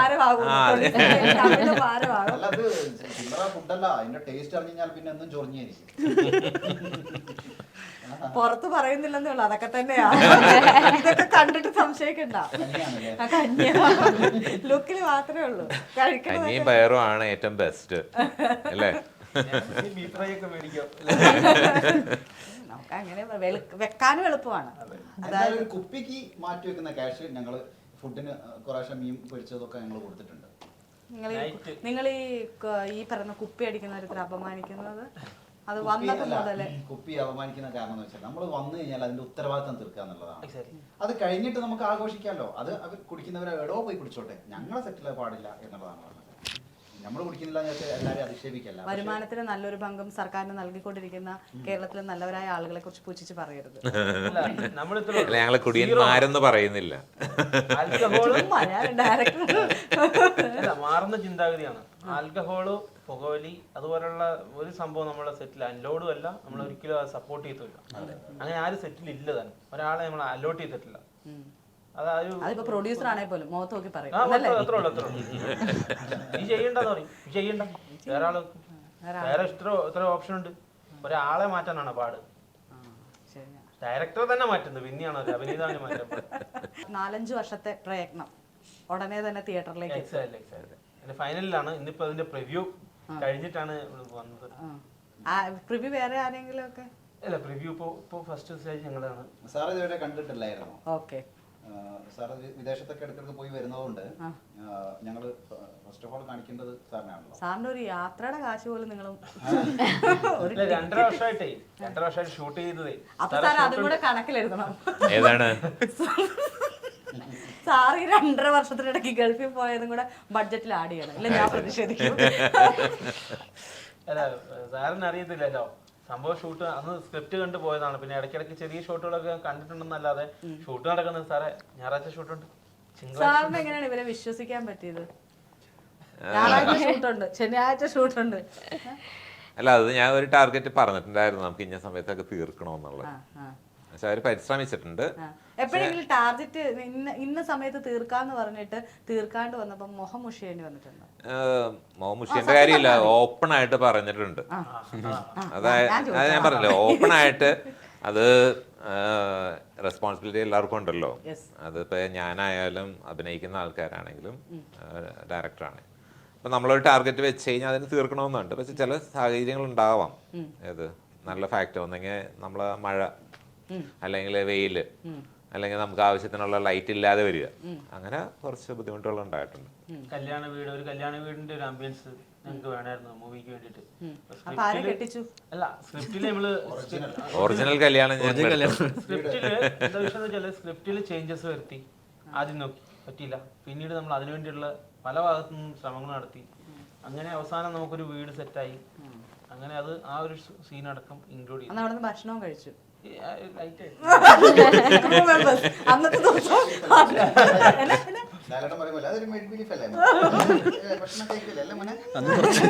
അവരുടെ സന്തോഷത്തിനല്ലാണ്ട് ഞങ്ങൾ കഴിച്ചാൽ കുറച്ച് പൊതിഞ്ഞൊക്കെ എടുത്തില്ലേ? ഈ പറഞ്ഞ പോലെ ഇദ്ദേഹം ഡയറക്ടറാണ്, നിങ്ങൾ എ ഡി ആണ്. ഡയറക്ടർ എ ഡി നിൽക്കുമ്പോൾ ഒരു ഡയറക്ടർ എന്താണ് ഉദ്ദേശിക്കുന്നത്? എ ഡി ആ ഡയറക്ടർ വരുമ്പോഴത്തേക്കും മൊത്തം സെറ്റ് ചെയ്ത് കൊടുക്കണം എന്നുള്ളതാണ്. അല്ലെങ്കിൽ അത് അവർ കണ്ടിന്യൂറ്റി പോലും ചെക്ക് ചെയ്തിട്ടാണ് ADs മൊത്തം ആളുകളെ സെറ്റ് ചെയ്യുന്നത്. അങ്ങനെ നിങ്ങൾക്കിടയിൽ എന്തെങ്കിലും ഉണ്ടായിരുന്നു? ഞങ്ങളുടെ ഇടയിൽ ബ്രീത്തിങ് സ്പേസ് ഉണ്ട്, എന്തും സംസാരിക്കാം. ഞങ്ങൾ 4 പേരുള്ള ഒരു ഗ്രൂപ്പ് ഉണ്ട്, ഇൻക്ലൂഡിങ് വൈഫ്. അപ്പോൾ ഞങ്ങൾക്ക് നാളെ പോയി ഷൂട്ട് ഉണ്ടെങ്കിൽ ഇന്നെല്ലാം ഫുൾ പ്ലാനിങ്ങിലാണ് ഞങ്ങൾ പോകുന്നത്. പിന്നെ എനിക്കൊരു അസോസിയേറ്റ് ഉണ്ടെന്ന് വിചാരിച്ച് ഞാൻ എടുക്കേണ്ട കാര്യമില്ല. ഞാൻ എടുക്കേണ്ടതാണ് ഞാൻ തന്നെ എടുക്കുക. എടാ മോനെ അതൊന്നും എടുക്കുന്നത് ഞാൻ പറയില്ല. എനിക്ക് എടുക്കാൻ പറ്റുന്ന കാര്യങ്ങൾ ഞാൻ തന്നെ ജോലി അങ്ങ് ചെയ്യുക. അപ്പോൾ പിന്നെ അവിടെ വേറെ കാറ്റഗറൈസ് ചെയ്തിട്ട് ഇന്ന ആൾ ഇന്ന വർക്ക് എടുക്കണം എന്നുള്ള ഞങ്ങൾക്കിടയിൽ അങ്ങനെ ഒരു ഇതുമില്ല. ഇനി ആസ് എ ഡയറക്ടർ ഇദ്ദേഹം ആണെങ്കിൽ പോലും ഒരു സാധനം പുതിയ ഒരു വെയിറ്റ് എടുക്കുന്നതിനാൽ ഇതേ എടുക്കും, ക്യാമറ ഓഫ് ചെയ്തിട്ട് എടുക്കും. അതാണ് ഞങ്ങൾ ആദ്യം പറഞ്ഞത്, ഇതിൽ ആരും സ്റ്റാർ മെറ്റീരിയൽ അല്ല. അതാണ് ഞങ്ങളുടെ സജഷൻസ് നമ്മൾ ഓൾറെഡി പ്രീ പ്ലാൻ ആണ്. സിനിമാറ്റോഗ്രാഫി അടുക്കള കംപ്ലീറ്റ് സാധനം പ്രീ പ്ലാൻ ചെയ്ത് വരുന്നതാണ്. എന്നാലും നമ്മൾ ഡിസ്കഷൻ ചെയ്തിട്ടാണ് ഫൈനൽ. ഇതിലത്ത് ഇൻക്ലൂഡ് ചെയ്യാത്ത എന്തെങ്കിലും എൻ്റെ ഭാഗത്തുനിന്നും അഡീഷണൽ ആയിട്ട് എന്തെങ്കിലും ചെയ്യേണ്ടതുണ്ടെങ്കിൽ അതും നമ്മൾ ആഡ് ചെയ്തിട്ടാണ് നമ്മൾ ഷൂട്ട്. ലൈറ്റിംഗ് ആയിക്കോട്ടെ, മറ്റു കാര്യങ്ങളായിക്കോട്ടെ. പിന്നെ നമുക്കൊരു 3 അസിസ്റ്റന്റ് ഡയറക്ടേഴ്സ് ഉണ്ടായിരുന്നു, വിഷ്ണു, നിഹാൽ, അതുപോലെ തന്നെ വിനീഷ് കോടൻ. അപ്പോൾ അവരുടെയും വലിയൊരു സപ്പോർട്ട് ഈ മൂവിയുടെ ഉണ്ട്. നമുക്ക് നല്ലൊരു സപ്പോർട്ട് കിട്ടും. പിന്നെ അതുപോലെ ലൊക്കേഷൻ ബേസ് നമുക്ക് ഒരിക്കലും കോസ്റ്റ്, നമ്മളൊരു സെറ്റ് ഇടുകയാണെങ്കിൽ നമുക്ക് ഒരുപാട് കോസ്റ്റ് വരും. നമ്മൾ അതുപോലത്തെ ഒരു സെറ്റ് കണ്ടെത്തിയിട്ട് അവർക്കൊരു എമൗണ്ട് കൊടുത്തു കഴിഞ്ഞാൽ ഇഷ്യൂ സോൾവ് ആയി. അതുപോലെ തന്നെ സ്ക്രിപ്റ്റിൽ ചേഞ്ചസ് വരുത്തുക. ഒരു വീട് പണി നടക്കുന്ന ഒരു സീൻ ഉണ്ടായിരുന്നു. അപ്പൊ ഞങ്ങളത് ആ ഷോട്ട് എടുത്ത് വൈഡ് എടുത്ത് വെച്ചു, അത് ഷൂട്ട് ചെയ്തു. വീണ്ടും മൂവി തീരുമ്പോൾ അതേ വീട് മാറിയിട്ട് വേറൊരു വീടായിട്ട് മാറി, പുതിയ വീട് വന്നു. അപ്പൊ അതിന് VFXന്റെ ആവശ്യമില്ല, ലൈവ് സാധനമായി, പുതിയ കാലഘട്ടമായി. അപ്പൊ അങ്ങനെയൊക്കെ പാല് കാശിനോടെ പറഞ്ഞ് നിങ്ങൾ സിനിമ വെച്ചോണ്ടിരുന്നു. ഓൾറെഡി നമുക്കറിയാം കല്ലിറക്കി വെച്ചിട്ടുണ്ട്, മറ്റു കാര്യങ്ങളെല്ലാം. അല്ല, നിങ്ങൾ പറഞ്ഞ കറക്റ്റ് ആണ്. നമ്മൾ ആ ഒരു ഇപ്പം ഒരു 3 ചിലതൊക്കെ 25 ദിവസം 50 ദിവസമൊക്കെയാണ് ഷൂട്ട് പറയുന്നത്. നിങ്ങൾ ഈ പറഞ്ഞ അതിനൊരു VFX ഒന്നും കൊടുക്കാണ്ട് കറക്റ്റ് ആയിട്ട് അതിന്റെ എൻഡ് നിങ്ങൾക്ക് ഫിനിഷ് ആയിട്ട് കിട്ടി. അതും ഒരു ബഡ്ജറ്റ് ഫ്രണ്ട്ലി ആയിരുന്നു. അതാണ് എല്ലാം പ്ലാൻഡ് ആണെന്ന് പറയാൻ കാര്യം. അതായത് നമ്മളൊരു കാര്യം, ഒരു സീൻ തന്നെ ഇപ്പൊ പുള്ളി പറഞ്ഞ പോലെ തന്നെ അഭിനയിക്കുന്ന ആൾക്ക് അത് ആ സീനിനെ കുറിച്ച് എക്സ്പ്ലെയിൻ ചെയ്ത് അഴിച്ചു കൊടുക്കും. ഇന്നതുപോലെ ആയിരിക്കണം എന്ന് പറയുമ്പോഴേക്കും പുള്ളി പ്രിപ്പയർഡ് ആണ്. അവിടെ വന്നു കഴിയുമ്പോൾ നമുക്ക് ടൈം വേസ്റ്റ് ആകുന്നില്ല. ചിലപ്പോൾ 1-2 ടേക്ക് കൊണ്ട് പരിപാടി തീർന്നു. അങ്ങനെയൊക്കെ കുറെ ടൈം സേവിങ് ഉണ്ടായിട്ടുണ്ട്. പിന്നെ ഞങ്ങൾക്ക് ആകപ്പാടെ ഇതിൽ വന്ന സങ്കടം, ഞങ്ങളെ നഷ്ടം എന്ന് പറയുന്നത് 3 പേരുടെ മരണമാണ് ഇതിൽ അഭിനയിച്ച. ഇപ്പോൾ ലാസ്റ്റ് ജോബന്റെ മരണത്തിന് ശേഷം അൻഷിദ് എന്ന് പറഞ്ഞ ഇതിൽ അഭിനയിച്ച ഒരു സുഹൃത്ത്, എൻ്റെ നാട്ടുകാരൻ, താമരശ്ശേരിക്കാരൻ, നല്ല സിംഗറായിരുന്നു. ഇതിൽ നല്ലൊരു റോള് ചെയ്തിട്ടുണ്ട്. അദ്ദേഹം സ്ട്രോക്ക് വന്ന് മരിച്ചു. 10 ദിവസമായിട്ടുള്ളൂ. അപ്പം അങ്ങനെയുള്ള ഒരു മുന്നേ ഒരു ഷബീർ ഖാൻ എന്ന് പറഞ്ഞ ആള് മരിച്ചു. അങ്ങനെ ഒരു 3 മരണമാണ് ഇതിൽ ഞങ്ങൾക്ക് താങ്ങാൻ പറ്റാതെ ഇരുന്നത്, മാനസികമായിട്ട് തളർത്തിയ ദിവസം. അപ്പോഴേക്കും നമ്മൾ വർക്കുകൾ എല്ലാ വർക്കുകളും കംപ്ലീറ്റ് ആയി. ഡബിങ് എല്ലാവരും ഓൺ വോയിസ് ആണ് ചെയ്തത്. ഡബിങ് എല്ലാം ഇവർക്കാർക്കും അതവരെ സ്ക്രീനിൽ കാണാം. ഒരു ഭാഗ്യം ഉണ്ടായില്ല എന്നുള്ളതാണ്. അതാണ് ഏറ്റവും വലിയ വിഷമം. ഈ സിനിമയിൽ എത്ര സോങ് ഉണ്ട്? ഒറ്റ സോങ്ങുകൾ. പശ്ചാത്തലമാണോ അതോ അല്ല, മ്യൂസിക് സോങ് ആയിട്ട് തന്നെയാണ്. അതിലെ ഒരു 2 വരി വേണമെങ്കിൽ നസീബ് അത് വേണം. അവര് നിർബന്ധിക്കുന്നുണ്ട്, ഞാൻ നിർബന്ധിക്കണം. നിർബന്ധിച്ചാൽ പാടിയിരിക്കുന്നു. തീരം തേടും വാർത്തിങ്കളെ നീ എന്നുയിരിൽ മൃദുല തരള സ്വരജതിയായി ചേരും ആരാധികേ. തീരം തേടും വാർത്തിങ്കളെ നീ എന്നുയിരിൽ മൃദുല തരള സ്വരജതിയായി ചേരും ആരാധികേ. കനവിനിതളുകൾ കവിത എഴുതുമീ നേരം ഇനിയും വരുമോ പൂന്തെന്നലായി വാ എൻ ജീവനിൽ. തീരം തേടും വാർത്തിങ്കളെ നീ എന്നുയിരിൽ മൃദുല തരള സ്വരജതിയായി ചേരും ആരാധികേ. ഇൻസ്റ്റാഗ്രാം ഭരിക്കട്ടെ, പുള്ളി തന്നെയാണ് ഇത് പാടിയത്. ഇൻസ്റ്റാഗ്രാം ഭരിക്കട്ടെ ഈ സോങ്. സിംഗേഴ്സ് 2 പേരും ഈ മൂവിയിൽ ആക്ട് ചെയ്തതാണ്, സിക്കിം അതുപോലെ തന്നെ നായകന്റെ പെങ്ങളായിട്ട് അഭിനയിച്ചിട്ടുള്ള ദിൽനെ. മ്യൂസിക് നൽകിയത് പുള്ളി തന്നെയാണ്, എഴുതിയതും എല്ലാം സ്വന്തം. സിംഗർ നിങ്ങൾ തന്നെ എല്ലാം ഡിസൈൻ പുള്ളിയാണ്. അതുപോലെ തന്നെ നമ്മളെന്താ അറിയാം, നമ്മുടെ കൂട്ടത്തിൽ ഒരു ആർട്ടിസ്റ്റ് വന്നത് പോസ്റ്റർ ഒട്ടിക്കൽ മൈദ കലക്കാനും ഞാൻ തന്നെ ഉണ്ടാവും. അതുണ്ടാവും, അത് എന്തായാലും വേണമല്ലോ. പിന്നെ ഞാൻ പൊട്ടിക്കണ ഞാൻ പോയിട്ടില്ല. അല്ലേ വാവറെ? അതെ അതെ നമുക്ക് ആ തേവർ തന്നെ കൊടുക്കും. അവിടെ നിന്ന് ഒട്ടിക്കണം. അല്ല, ഒരാൾ വന്നിട്ടുണ്ടെ അവന്റെ മാക്സിമം കഴിവിനെ നമ്മൾ യൂട്ടിലൈസ് ചെയ്യുന്നിടത്താണ് അതിന്റെ വിജയം. ആ കാര്യത്തിൽ പിന്നെ പുള്ളി കിട്ടണം മിക്ക ഔട്ട്പുട്ട് വലിച്ചെടുത്തിട്ടേ കൊടുക്കുള്ളൂ. അതങ്ങനെയാട്ടോ. ചിലപ്പോ നമുക്ക് തോന്നും ഈ ഷോട്ട് ഓക്കെ ആയിരിക്കും, പക്ഷെ അത് ഓക്കെ ആവുന്നോളം വരെ ചിലപ്പോൾ 10-12 ടേക്ക് പോയാലും അത് റെഡി ആവുന്നോടെ. അപ്പം ഞങ്ങൾ അവിടെ നിന്ന് പറയും മതി നിർത്തിക്കൂടെ, സമയമായില്ലേ. അവർക്കില്ല, അത് ഓക്കെ ആവുന്നോടം വരെ ചെയ്യിപ്പിക്കും. ഡബിങ് ഞാൻ തന്നെ ചെയ്യണ്ടേ? ഡബിങ് ചെയ്യുമ്പോൾ ഞാൻ തന്നെ അത് മാറ്റിയെടുക്കായിരുന്നു എന്ന് പറഞ്ഞിട്ട് കാര്യമില്ലല്ലോ.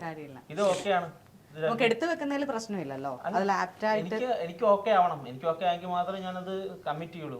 പിന്നെ ഞാനത് ഷൂട്ട് ചെയ്ത് എഡിറ്റ് ചെയ്ത് വന്നിട്ട് അയ്യേ ഇതെന്ത് സാധനമാണ്, അല്ല ഇത് ഇവിടെ ഇത്ര ഇങ്ങനെയാണ് ബോറോ ഡയലോഗ് ഇട്ടിരിക്കുന്നത്, അങ്ങനെ ഒരു ചിന്ത വരാൻ പാടില്ലല്ലോ. നമ്മൾ ചെയ്യുമ്പോൾ വൃത്തിയാക്കി ചെയ്യാന്നുള്ളതാണ് മെയിൻ ആയിട്ടുള്ള. അത് പറയുമ്പോൾ ഇത്രയും നാൾ നമ്മൾ ഷൂട്ട് ചെയ്തതിൽ ഒരു സീൻ മാത്രമേ റിപ്പീറ്റ് ഒന്ന് നമ്മൾക്ക് ഷൂട്ട് ചെയ്യേണ്ടി വന്നുള്ളൂ. ബാക്കി ഒരു സീനും നമ്മൾ ഇത് ചെയ്യേണ്ടി വന്നിട്ടില്ല. ആ ഒരു സീൻ മാത്രം.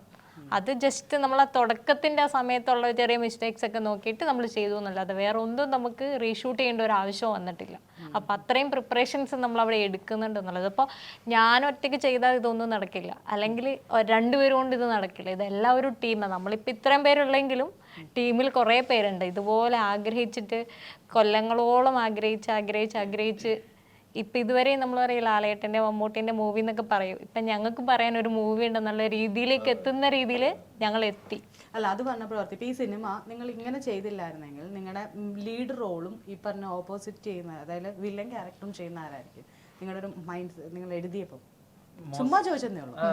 ലീഡ് റോള് ഇവനായിരിക്കും, നമ്മളെ ആസിഫ് അലിയെ പോലുള്ളൊരു ആ ഒരു ക്യാരക്ടർ അല്ലെങ്കിൽ ആസിഫ് അലിയാണ് മോസ്റ്റ്ലി പോവുക. പിന്നെ ഈ ജോബന്റെ സ്വാഗ് മറ്റു ഇതെല്ലാം വരുന്നതെല്ലാം ഒന്നെങ്കിൽ തെലുങ്ക് മൂവിന്റെ ഒക്കെ ഒരു വില്ലൻ റോൾ ചെയ്തുകൊണ്ടിരിക്കുന്ന അങ്ങനത്തെ ഒരു ഇതാണ്. അല്ല, ഞാൻ ചോദിച്ചതേ ഉള്ളൂ. അങ്ങനത്തെ ഒരു സുരേഷ് വേറൊരു കോമഡി എന്താണെന്ന് വെച്ച് കഴിഞ്ഞാൽ ഞങ്ങള് ഒരു രാത്രി ലൈറ്റപ്പ് ചെയ്ത് ഷൂട്ട് ചെയ്യാം. അപ്പൊ അത് ജനറേറ്റർ കൊണ്ടുപോകും. ജനറേറ്റർ ഞങ്ങളോട് അൺഫോർച്ചുനേറ്റ്ലി അത് അതിന്റെ വള്ളിയൊക്കെ പൊട്ടിപ്പോയി. ഇങ്ങനെ വലിക്കുന്ന വള്ളി പൊട്ടിപ്പോയിട്ട് അവിടെ തൊട്ട് ഫ്രണ്ടിൽ കള്ളുഷാപ്പുണ്ട്. അവിടെ നിന്ന് വന്നിട്ട് ഞങ്ങളെ സഹകരിക്കാൻ ഇഷ്ടംപോലെ ആൾക്കാര് കണ്ടോ? മുന്നേ ഞാൻ പറഞ്ഞില്ലേ കോമഡി അവിടെ അല്ല കോമഡി. ഞങ്ങളുടെ ഒരു ക്രൈറ്റീരിയ ഇതൊക്കെ വെച്ച് ഞാൻ നേരത്തെ പറഞ്ഞു, കുപ്പിയില്ല മുട്ടില്ല ഒക്കെ പറഞ്ഞു, ഒക്കെ ശരിയാണ്. ഈ വർക്കിനൊക്കെ കൂടി തന്ന് ലാസ്റ്റ് കാലം ഒരു 200 രൂപ കുപ്പി വാങ്ങണം. ഞങ്ങളെ കുപ്പി ഉപയോഗിക്കുന്നില്ല, പണിയെടുത്തവൻ കുപ്പിക്ക് കാശ്. Day night full 24 hours shoot ചെയ്തിട്ടുള്ള ഒരു ദിവസമുണ്ട്. ആ ഒരു ദിവസത്തിന്റെ നൈറ്റ് മാത്രമാണ് ഫുൾ മൂവിന്റെ അകത്ത് വന്നിട്ടുള്ള ഷോട്ടുകളിൽ ഉള്ളത്. പക്ഷെ അത് കണ്ടിട്ടുണ്ടെങ്കിൽ വിഷ്വല് വരുമ്പോൾ നമുക്ക് ഒരിക്കലും തോന്നില്ല അതൊരു സിംഗിൾ ഡേ ഷൂട്ട് ചെയ്തതാണ്. അത് പല ഭാഗങ്ങളിലായിട്ട് ആ സീനുകൾ വന്നിട്ടുണ്ട്. കണ്ടിന്യൂറ്റിയിലൊന്നും ഒരു പ്രോബ്ലം വരാത്ത രീതിയിൽ. ഈ പറഞ്ഞ പോലെ ഒരുപാട് പേര് സിനിമ ആഗ്രഹിച്ച് നടക്കുന്നുണ്ട്. അവർക്ക് നിങ്ങൾ പറഞ്ഞ പോലെ തിങ്കളാഴ്ച നിശ്ചയം എന്ന് പറഞ്ഞ സിനിമ പോലെ നിങ്ങൾക്കതൊരു ഇൻസ്പിറേഷൻ തന്ന പോലെ തന്നെ നിങ്ങളുടെ സിനിമ കണ്ടിട്ട് ഒരുപാട് പേർക്ക് ഇൻസ്പിറേഷൻ ആവട്ടെ. അവർ ഈ പറയുന്ന പോലെ നല്ലൊരു പ്രൊഡ്യൂസറെ കണ്ടുപിടിക്കട്ടെ. മാത്രമല്ല ഈ സിനിമ എന്താണെങ്കിലും തിയേറ്ററിൽ അടിപൊളിയായിട്ട് ഓടി നിങ്ങൾക്ക് നല്ലൊരു ബ്രൈറ്റ് ഫ്യൂച്ചർ ഉണ്ടാവട്ടെ. കൂട്ടത്തിൽ നിങ്ങളുടെ കൂട്ടത്തിൽ നിന്ന് വിട്ടുപോയ 3 പേരെയും ഈ കൂട്ടത്തിൽ ഓർമ്മിച്ചോട്ടെ. Thank you.